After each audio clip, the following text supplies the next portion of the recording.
There is an old teaching, passed down around fires that no longer burn in the places where they once did, carried by grandmothers and grandfathers who understood something that most of the modern world has forgotten. Words are not just sounds. Words are seeds.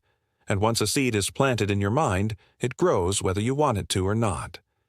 The elders knew this better than anyone, because they watched entire families torn apart, not by knives or guns, but by sentences.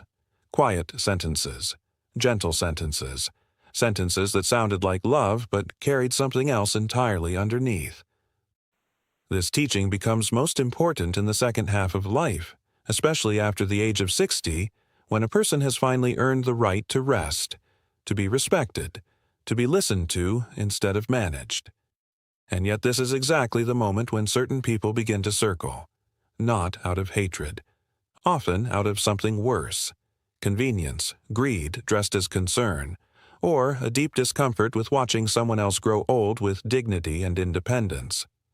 Elders across many native nations spoke of this pattern long before modern psychology gave it clinical names like manipulation, coercive control, or elder exploitation. They simply called it the taking of the spirit because that is what it does. It does not take your house first. It does not take your money first. It takes your spirit, your confidence, your voice, your certainty that your own judgment still matters. And once that is gone, everything else follows easily. So today we are going to walk through 6 phrases, 6 sentences that, if spoken to you after the age of 60, should make you stop, slow down, and look very closely at the person standing in front of you. These are not phrases that always come from strangers. More often, painfully, they come from the people closest to you, a child, a niece, a new friend, a neighbor who suddenly became very attentive. The teaching is not meant to make you suspicious of everyone. It is meant to make you awake. There is a difference between fear and awareness, and this teaching belongs entirely to awareness. Before we go further, if this kind of wisdom speaks to you, take a moment right now and type the word "present" in the comments below. It costs nothing, and it lets others who need to hear this know they are not walking this road alone. The elders always said that a teaching shared out loud grows stronger for everyone who hears it. So let's begin building that circle right here, right now. Let us begin. Phrase 1. You don't need to worry about that anymore. I'll handle it. On the surface, this sentence sounds like kindness. It sounds like someone lifting a burden off your shoulders. And sometimes it truly is that. A loving son who quietly takes over yard work. A daughter who offers to drive you to appointments because she worries about your hips on icy days. This is real, and it is beautiful, and it should never be confused with what we are describing here. What we are describing is different. It is the moment when someone says this sentence not about a task, but about a decision. Not about mowing the lawn, but about your bank account. Not about carrying groceries, but about your will, your property, your medical choices.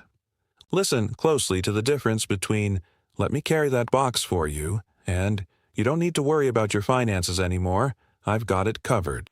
The elders taught that true help always leaves the door open. It says, "I will help you with this, and you are still the one who decides." False help closes the door quietly, 1 inch at a time, until one day you realize you no longer know your own account balance. You no longer have the paperwork for your own house, and you no longer remember when you signed the last form someone placed gently in front of you at the kitchen table. If someone tells you not to worry about something that involves your money, your property, your legal documents, or your medical decisions, do not simply feel relief. Ask questions instead. Ask to see the paperwork. Ask to keep copies. Ask why, specifically, they feel it should no longer involve you. A person offering real help will welcome these questions. A person who intends to take something from you will grow uncomfortable, defensive, or will accuse you of not trusting them, which brings a strange irony because trust is exactly the thing they are trying to quietly dismantle. There is a particular kind of silence that follows this phrase when it is spoken with bad intentions. Watch for it. A person who genuinely wants to help will keep talking, will explain the next steps, will invite you to sit with them while they sort through the papers. A person who wants to take control will say the sentence and then quickly change the subject, as if the matter is already closed and there is nothing more to discuss. That quick pivot away from detail, that eagerness to move the conversation elsewhere, is itself a kind of confession. Phrase 2. You're too old to understand this kind of thing. This phrase cuts differently. It does not offer to help, it offers to dismiss. And dismissal is one of the oldest tools of control that exists, because once a person believes they are incapable, they stop trying to understand. And once they stop trying to understand, they stop asking questions. And once they stop asking questions, they become easy to manage. The elders spoke often of the danger of being made small in the eyes of your own family. They said that age brings a different kind of sight, not weaker eyes, but wider ones. A person who has lived 60, 70, 80 years has seen patterns repeat themselves. They have seen liars before. They have seen kindness before. They know the weight of a promise and the sound of an empty one. This is not something that fades with age. If anything, it sharpens. So when someone tells you, directly or indirectly, that you are too old to understand a contract, too old to understand a new technology being used to move your money, too old to understand how things work now, pause. Ask yourself, is this person trying to protect me from confusion, or are they trying to protect themselves from my questions? There is a profound difference between someone patiently explaining something twice because the terminology is new to you, and someone using your age as a wall to stop you from ever fully understanding what you are agreeing to. The first is respect. The second is erasure. And once you accept the idea that your understanding no longer matters, you have quietly handed over your voice in every conversation that follows. Think, too, about how this phrase often arrives dressed as a joke. Oh, don't worry about the fine print, Grandma. It's just modern stuff. A joke can be a soft entry point for something much harder underneath. If you notice that every time you ask a clarifying question, the answer comes wrapped in a laugh meant to end the conversation rather than continue it, take that laughter seriously. Ask the question again anyway, plainly, and watch how the other person responds the second time. Phrase 3. If you really loved us, you would sign this. This phrase deserves its own fire to sit beside because it is perhaps the cruelest of the 6. It takes love, the most sacred and real thing a person can offer another human being, and turns it into a weapon aimed directly at your chest. The old teaching here is simple but powerful. Love does not require proof through paperwork. Love does not ask you to give up your home, your savings, your independence, or your name on a document as evidence of your devotion.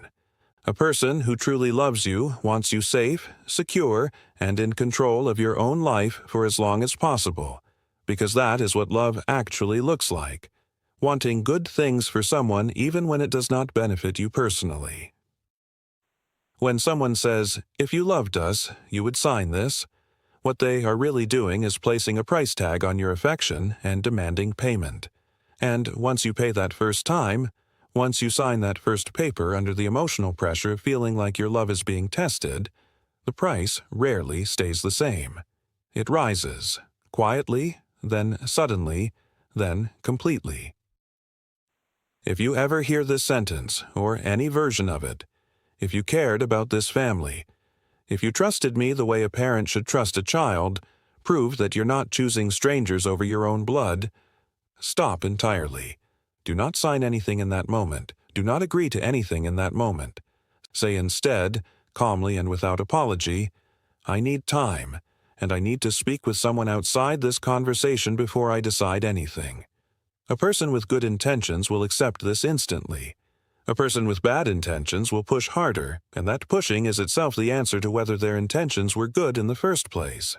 If this part of the teaching feels close to something you have lived through, this would be a good moment to hit that subscribe button and ring the bell, so the rest of these teachings find their way to you when they're posted. There is more wisdom coming after this video, and it's meant for the people who are ready to protect themselves, so make sure you don't miss it. Phrase 4. Nobody else is going to want you around if you keep acting like this. This one works differently from the others. It does not ask for money. It does not ask for a signature. It asks for silence, and it does so by attacking the single deepest fear that grows heavier with age, the fear of being left alone. Isolation is, and has always been, one of the oldest tools of control in human history. Long before modern manipulation had a name, elders in every culture on this earth recognized the danger of a person or family member slowly cutting someone off from the wider circle of people who loved them. Once you are isolated, there's no one left to notice when something is wrong. No one left to ask why you suddenly stopped calling your old friends. No one left to notice the new friend or caretaker who seems to visit only when your children are away.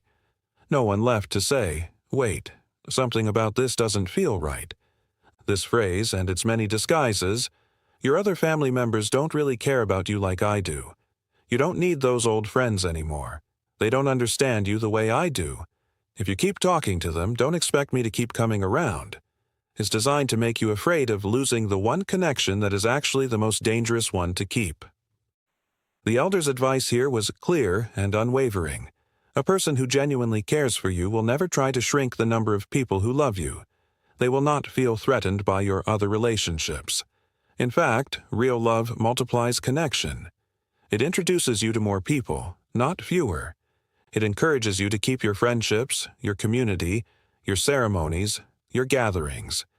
If someone in your life is quietly working to narrow your world down to just the two of you, that narrowing itself is the warning sign, long before anything is ever taken from you materially.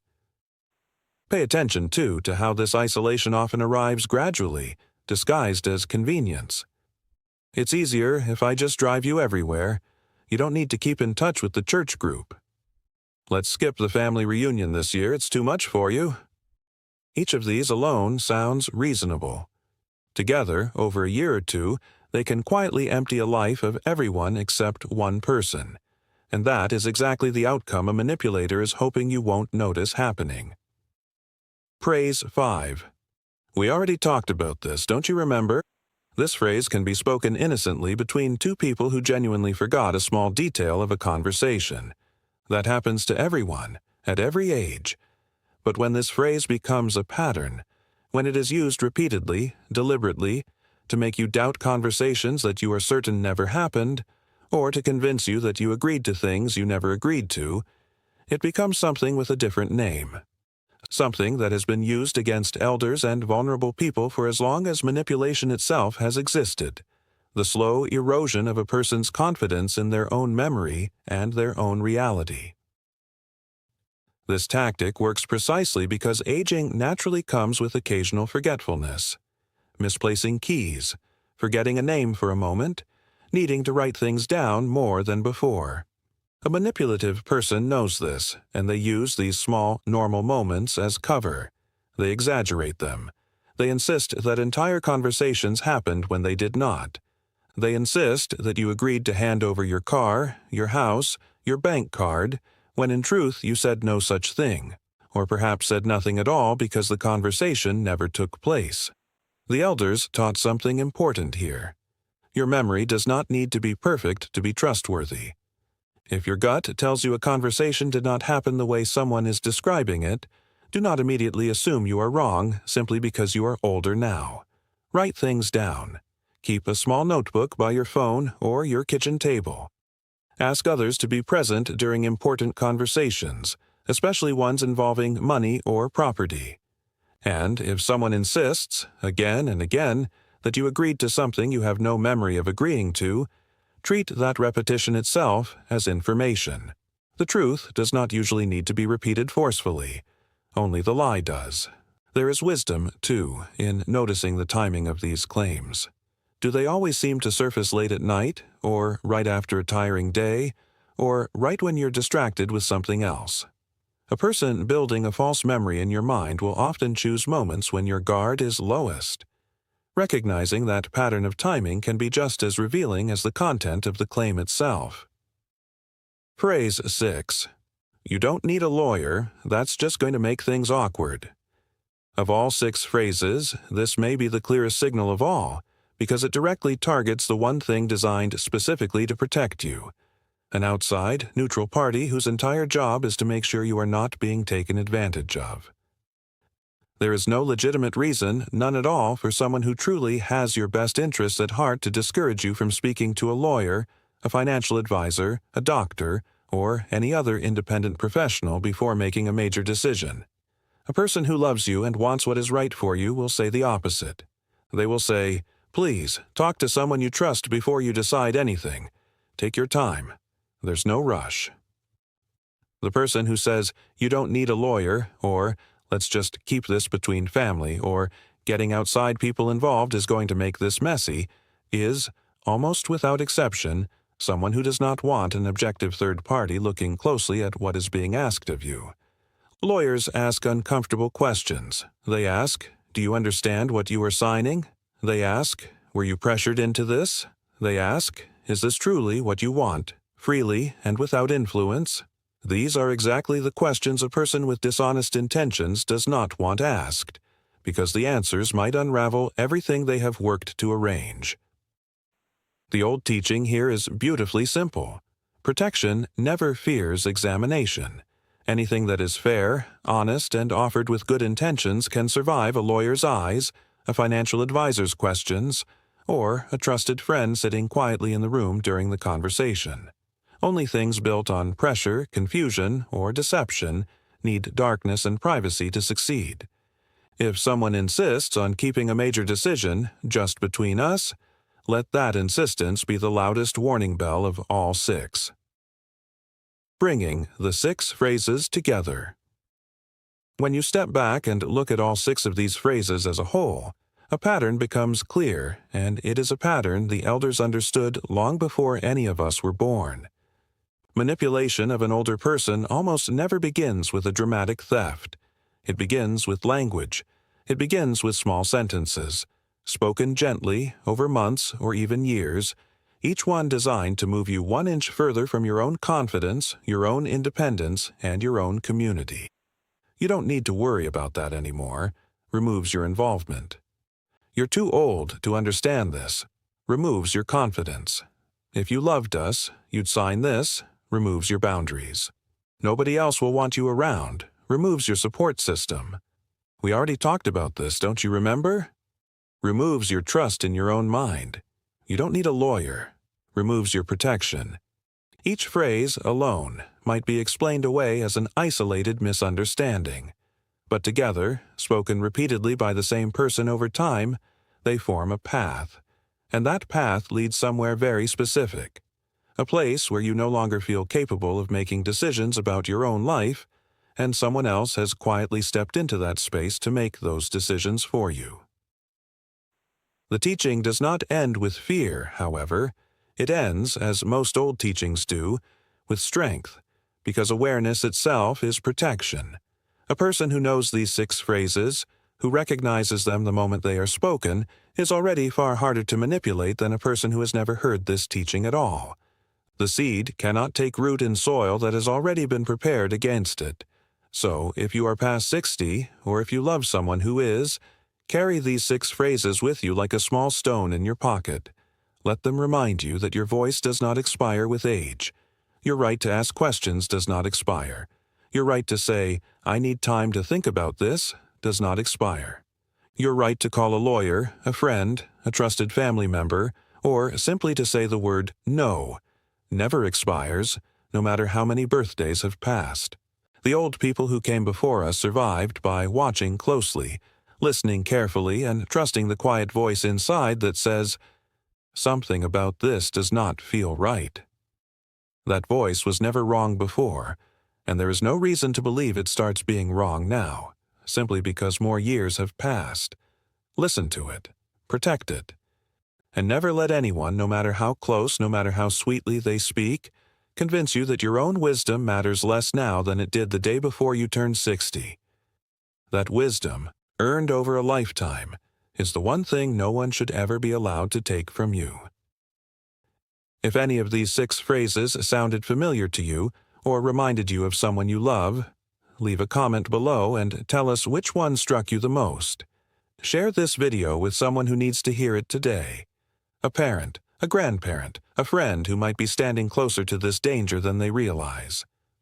And if you want more teachings like this one, the kind that protect your peace and your independence as you grow older, subscribe and stay close, because there is more of this wisdom still to come.